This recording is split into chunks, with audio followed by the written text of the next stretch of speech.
Today we are making my grandma-in-law's Mexican picadillo recipe. It's juicy ground beef with a bunch of vegetables and a ton of flavor. Picadillo is not only typical in Mexico, but literally all over Latin America. And the word picadillo is composed of two words, picado, which means chopped, and platillo, which means dish. So it's a dish of chopped things. And let me show you how to make it.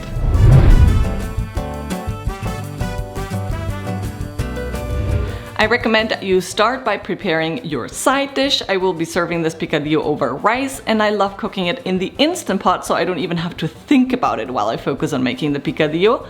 I have a full guide for all different types of rice, so you can make whichever one's your favorite. Next, get an onion and first peel it and then finely chop it.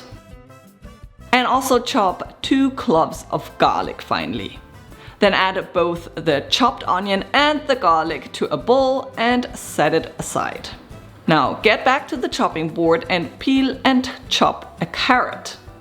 Then peel and chop a chayote if you can get your hands on it. It's a type of cactus and it's absolutely delicious, but if you can't find it, simply use zucchini or some celery.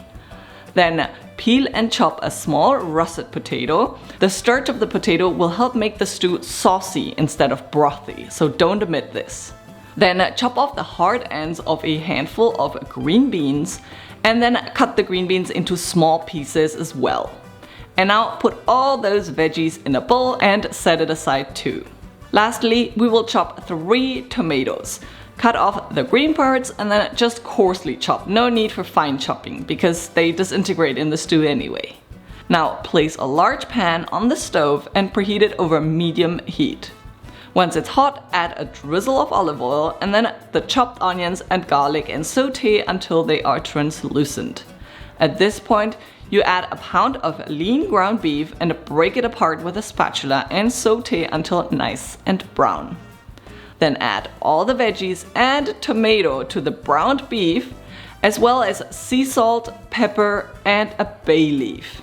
Then pour half a cup of beef broth over everything and give it all a good stir and flatten it out.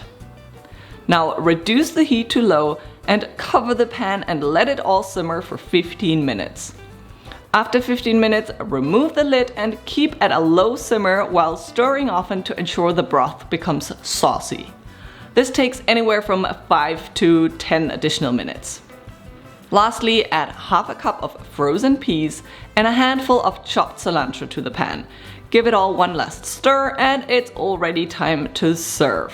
This dish is incredible for any busy weeknight and you can literally add any kind of vegetables you like or even use frozen veggies that you add during the last minutes of simmering. The only thing you really need is the tomato and beef broth and spices. Other than that, the sky is the limit.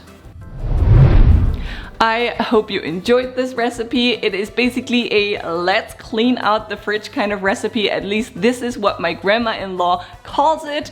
A let's clean out the fridge picadillo. I hope you're gonna give it a try. And if you do, please don't forget to snap a picture and show me. I love seeing when you make any of my recipes, and I'll see you with my next video. Bye.